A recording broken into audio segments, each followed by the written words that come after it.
20-year-old Filipino tennis star Alex Eala has sent Melbourne Park crowds into an absolute frenzy. Get close to court 6 yesterday. Alex Eala playing over there. This was a wild, wild scene, Mark. That people were so nicely standing in line, but they would be there for at least an hour if they ever got to the match. So kudos to the fans. She probably needed to be on a bigger show court. She's, I think, the most famous female from the Philippines, certainly one of the most famous people ever to come through there. What would it take for a 20-year-old to stroll into the most prestigious corridors of women's tennis and completely rewrite the rules, not through controversy, nor through drama, but simply by being herself? That is precisely what Alexandra Eala did. The numbers arrived quietly at first, yet they hit harder than any headline could. The WTA didn't throw a parade. Instead, they paused, recalculated, and reportedly launched an internal review because someone had just upended every expectation the system had ever relied on. 2026 Australian Open, where there were extraordinary scenes this morning as Filipino player Alexandra Eala was greeted by hundreds of Filipino fans during her practice session out the back of Melbourne Park. Eala is number 49 in the world, and she's really captivated the hearts and minds of the Filipino community here in Melbourne after she became the first Filipino player to win a Grand Slam match at the US Open in 2025. It's fair to say that most players would have found that scene a little confronting given the number of people who swarmed her for autographs and photos after her practice session, but she took it really well. She stopped to say hi to the fans, and then she left. Imagine a standard WTA commercial meeting. Spreadsheets flicker across the screen, quarterly projections lie neatly on the table, and familiar names dominate the top of every merchandise chart. These are the athletes whose faces the organization has spent years and millions promoting, the one sponsors built entire campaigns around. I think we just witnessed one of the most unbelievable upsets ever, genuinely ever. Alexandra Eala, this is genuinely ridiculous. Let me give you some context if you don't understand what literally just happened. Fast forward to today, the second seed is knocked out by Eala in straight sets. So why is this story so incredible? She's the first Filipino player to ever make the top 100 in the women's side. She's going to become the first Filipino player to ever make a semi-final of a WTA 1000 event. And she is the first Filipino player to be a Grand Slam champion. Then, almost unnoticed, someone pointed at the top of the column a name nobody had forecasted. Alexandra Eala, not second, not third. She had claimed the #1 spot with a margin so wide that executives reportedly demanded the figures be verified twice before believing them. I would like to start with giving the credit to Alex. I mean, what the hell she played in the first set. Yeah, I mean, she was smashing the ball and she was cleaning the lines and all that, so wow. Wow, it's a next generation coming. That she's gonna come up and she's gonna be really good in a couple of years. So, first of all, big credit. According to conventional tennis marketing logic, it was supposed to be impossible. A player outside the top 25 surpassing the combined jersey sales of multiple Grand Slam champions. Unthinkable. Yet, here it was happening quietly, routinely, and with the kind of effortless gravity that made it look like just another Tuesday in Eala's world. Is, aside from all of the return winners that she has against her opponents and the way that she steps up into the court, is the demographic that she's helping bring to tennis. I think it's so cool. When you go to her matches and you see the way that these stands are, there's not an empty seat. The passion behind the fans, they love this player. I mean, the energy, it's something I haven't seen on the women's side for a long. At this point, the question becomes unavoidable. Why would a professional sports organization pause to investigate a player for being too popular? The answer is uncomfortable because it does not sit neatly within traditional sports hierarchies. To understand it, you need the full picture of Alexandra, not just highlight reels, not just a ranking, but the essence of what makes her resonate so profoundly. Wherever Alexandra steps, Abu Dhabi, Auckland, Dubai, Miami, the energy transforms. Venues once reserved for polite applause morph into arenas vibrating with collective excitement. Fans are not just attending, they are there specifically for her. Grand Slam champion Coco Gauff, one of the most recognizable names in tennis, publicly apologized to the crowd for making them wait before a match, a public acknowledgement that the stadium had come to watch her opponent. When was the last time professional tennis witnessed that kind of magnetic pull? Her breakout season in 2025 only cemented the phenomenon. Entering the Miami Open as a wild card, Alexandra was nobody's prediction. She demolished expectations, defeating the world's number 5 and number 2 players consecutively before reaching the semifinals. Nobody projected it, nobody modeled it. She simply redefined the boundaries of possibility. Sky Sports presenter Gigi Salmon did not call her a rising star. She called her the biggest star in women's tennis in the present tense, not as some distant future prediction. Then there is the merchandise, which turns this story from a feel-good underdog narrative into a cultural and commercial earthquake. Nike released a limited edition shirt featuring Alexandra's name and her nation's national flower, the sagat flower, over the All England Club grass courts, designed by Filipino artist Georgina Camus. Within 48 hours, it sold out across 4 continents. There's a lot of emotions, definitely. Happiness has to be on the top of all of the whole list. Yeah, and I'm just trying. I'm still haven't had time to stop and think about it yet, but I'm super. That alone is impressive, but it becomes extraordinary when you consider the scope. The Philippines alone has over 115 million passionate sports supporters. When you add the global Filipino diaspora across the United States, Europe, the Middle East, and Southeast Asia, the phenomenon transcends simple numbers. It is about a deeply rooted cultural and emotional connection. Fans are buying jerseys at 3 a.m., waking to catch live streams, flying thousands of miles to watch her in person, and investing emotionally and financially in a player who embodies pride, talent, and humility. Nike immediately recognized her impact. When Alexandra visited their world headquarters in Oregon, her portrait was placed in the Ambassador Tunnel, a space reserved for legends accompanied by a caption that read, "History in full bloom." This placement was earned. This placement was data. Comparisons to Emma Raducanu's commercial surge after the 2021 U.S. Open began to circulate.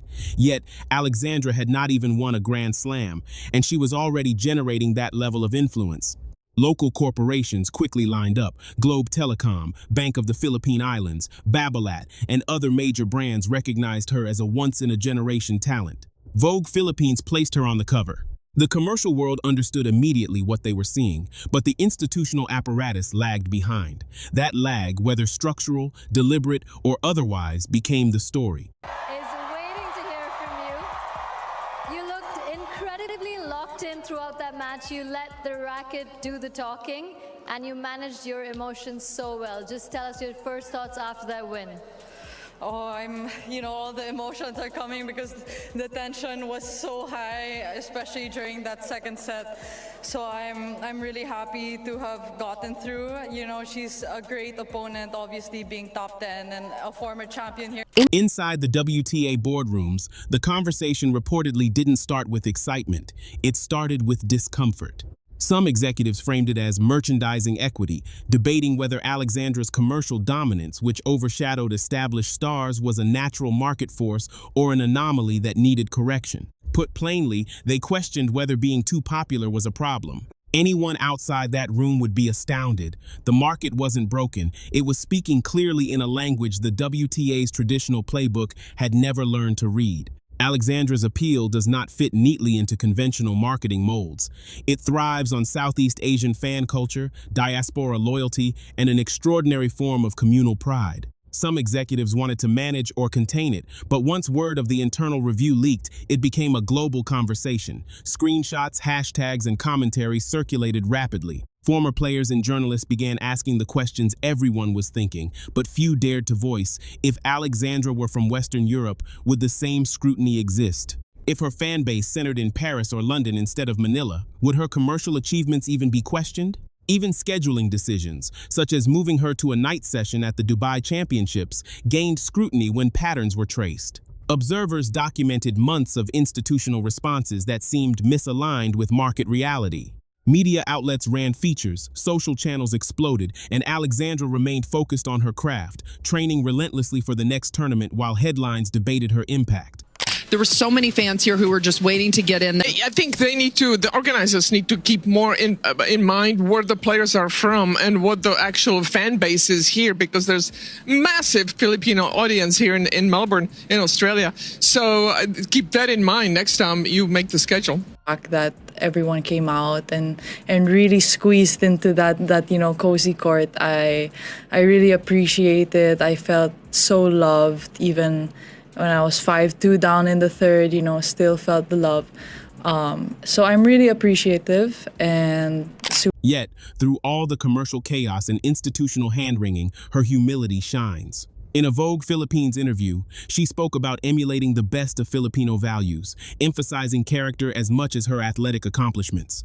She navigates the oddity of fame at home, with Grace still visiting the same restaurants she frequented as a child, while adapting to strangers requesting photos in her own neighborhood. She captures the rare duality of being both an unassuming young woman and one of the most commercially influential athletes in women's sports today. As she steps into the 2026 Miami Open, seeded 31st and ranked 29th globally, she returns to the very tournament that first announced her to the world. 12 months earlier, as an unseeded wildcard, she defeated top 5 and top 2 opponents to reach the semifinals. Now, the expectations have transformed entirely. She is not just a player, she is a phenomenon. She is the first Filipino to break into the top 30, the first with multiple wins over top 10 players, and the first to reach a tour-level final in the Open era. At some point, first ceases to be a milestone and becomes a defining trait. The WTA's internal review of her jersey sales will fade into the archives, quietly forgotten, while the fans continue to carry the story on their backs. Jerseys emblazoned with the Sagat flower appear everywhere from Manila to Miami and Dubai to Auckland. Alexandra hasn't just outsold a roster, she has expanded the entire universe of women's tennis viewership. She has brought new energy, new fans, and a level of cultural resonance the sport has never experienced before. Incredibly strong. She's at her career high, as you said, at 29 in the world. It's going to be tough to stay there because she's got these points to defend. But I know that mentally she's very good. She's got a few things that she could still work on in her game. I don't know if we're going to go there. And to just go out there and have a fun time and embrace it. It is amazing how a star from a country that hasn't really had great tennis in the past can bring that country into the mix, and you see more and more players coming. I think of Bjorn Borg back in the day from Sweden, and all of a sudden there are 1 million Swedes on the tour. They need another. Her impact is not limited to merchandise or media coverage. Television viewership has spiked wherever she plays. Stadiums have reached unprecedented attendance numbers, and global social media engagement for women's tennis is surging. Alexandra embodies a rare combination of humility, talent, relatability, and commercial magnetism. She is not chasing fame. Fame is finding her naturally and relentlessly. Sponsors and fans alike are drawn to her authenticity. She wears her heritage proudly, connecting with millions who see themselves reflected in her success. At the same time, she commands the attention of the global tennis audience, elevating tournaments and creating storylines that draw new fans into the sport. Her rise is not just a personal triumph, it is a collective celebration for an entire community. While analysts dissect her statistics and boardrooms debate her commercial weight, Alexandra continues to do what she does best: step onto the court, focus on her craft, and let her game speak.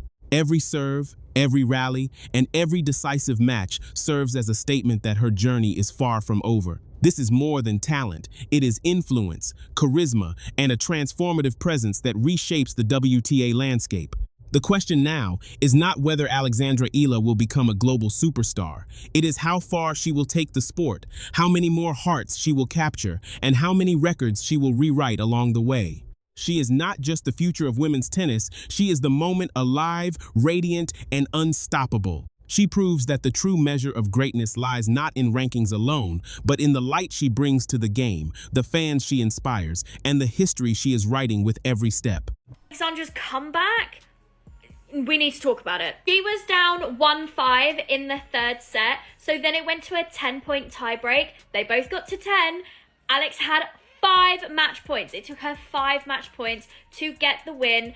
And her reaction, she fell to the ground. She went straight over to her box. She is the first Filipino to win a first round match at a Grand Slam in the Open era. We saw her amazing run in Miami where she got to the semifinals, and as Alexandra's star continues to rise, the ripples she creates extend far beyond the baseline and the net. Her presence has transformed tournaments into global events, with fans traveling from continents away to witness a player who, less than a year ago, was virtually unknown on the tour. Ticket sales that were once considered modest have surged exponentially, with stadiums often sold out days in advance. The WTA, which has spent decades trying to cultivate global audiences, is now experiencing firsthand the magnetic pull of a single player who embodies talent, charisma, and authenticity in equal measure. Social media engagement for the organization has skyrocketed whenever Alexandra competes. Hashtags bearing her name trend within hours, and fan pages proliferate across platforms in multiple languages, from Tagalog and English to Spanish and Arabic. Live stream numbers for her matches routinely exceed expectations, and commentary threads are flooded with fans, not just from the Philippines, but from all corners of the globe, sharing reactions, analysis, and sheer admiration for her skill and poise. The conversations are not just about scores, they are about culture, identity, and representation. Local brands in the Philippines report unprecedented demand for jerseys, caps, and other memorabilia. This phenomenon is mirrored internationally, with retailers in Europe, the Middle East, and North America struggling to keep up with pre-orders from a fan base that refuses to wait. It is not just about owning a product, it is about participating in a movement, about being part of a community united by admiration for a player whose impact transcends the traditional boundaries of sport. Hard as both players. This is really tight match here. Deuce goes out wide. Good hard out wide serve. In trouble is Eala. Trying to play defense is Eala. A half volley by Lynette. Sits up for Eala, and Eala hits it for the winner. Lynette is talking to herself right now. Could not believe what happened. She had the whole court to herself there. She had a put away shot, but somehow Eala manages to get into this point and get a sitter. That half volley was not doing it. Yet, Alexandra remains remarkably grounded. Despite the whirlwind of attention, she has not allowed fame to overshadow her values or her focus. Interviews reveal a young woman deeply committed to representing her country, honoring her roots, and maintaining the humility that endeared her to her earliest supporters. When asked about her sudden commercial dominance, she rarely speaks in terms of numbers or fame. Instead, she highlights the support of her fans, her family, and the inspiration she draws from Filipino culture. She treats every match, every practice, and every public appearance as an opportunity to connect with the people who have followed her journey from the beginning. This combination of humility and dominance has created a unique cultural phenomenon. Alexandra is not simply a player fans admire, she is someone they feel they know. When she interacts with the public, whether signing autographs or speaking on camera, she exudes an accessibility rarely seen in professional sports. Fans feel seen, represented, and connected, and that connection amplifies her influence far beyond the court. The WTA, for all its sophisticated marketing machinery, is witnessing something that cannot be engineered: genuine devotion sparked purely by character and excellence. From a commercial perspective, this devotion translates into extraordinary value. Corporate sponsors have taken notice not only through tennis-specific partnerships, but across broader lifestyle and cultural endorsements. Alexandra's appeal bridges sports, fashion, and popular culture, giving brands an opportunity to reach audiences they previously struggled to engage. Her presence alone is now a predictor of heightened engagement and sales, proving that modern sports influence is as much about authenticity and narrative as it is about on-court victories. Nothing touches me more than when I see a player that has dreamt their whole life. You know how much it takes to become a pro tennis player. You start at a very young age, training, giving up your normal life. You're never sure that you're going to make it. I love when there's a moment like she had here last year. She's 140 in the world. You're still not sure. You know you're on the way, but you're not sure if you can compete with the top players. And I love the look on her face when she beat Eala last year here, make the semifinals. All her dreams came true. What truly makes Alexandra remarkable is that she does not just break records, she changes perceptions. She challenges the conventional metrics of success in women's tennis by proving that influence, commercial appeal, and global fandom are not the exclusive domain of Western athletes. Her rise signals a shift in how the sport views and cultivates talent, emphasizing the importance of global representation and the power of a fan base whose passion transcends geography. The implications extend far beyond the court. Alexandra Eala represents a new model for athlete influence in the 21st century, one in which skill, cultural resonance, and humility create a force capable of reshaping industries, commanding attention, and inspiring communities. Her story demonstrates that the most impactful athletes are those who bring more than performance. They bring identity, connection, and a vision for what sport can mean in the modern world. Looking ahead, Alexandra's trajectory suggests that the best is yet to come. Every match, every tournament, and every headline she generates reinforces her role not just as a competitor, but as a trailblazer. Her influence continues to reshape perceptions, expand the global reach of women's tennis, and inspire a generation of fans and athletes who see in her not just a player, but a symbol of what is possible when talent, humility, and determination converge in perfect harmony. In the end, Alexandra Eala is not simply breaking records, she is rewriting the story of women's tennis itself. She is expanding audiences, energizing stadiums, and redefining the commercial landscape of the sport, all while remaining deeply connected to her roots and values. Her rise is a reminder that greatness is measured not only in victories, but in the ability to inspire, to unite, and to shine a light so bright that the entire sport and its fans cannot help but take notice.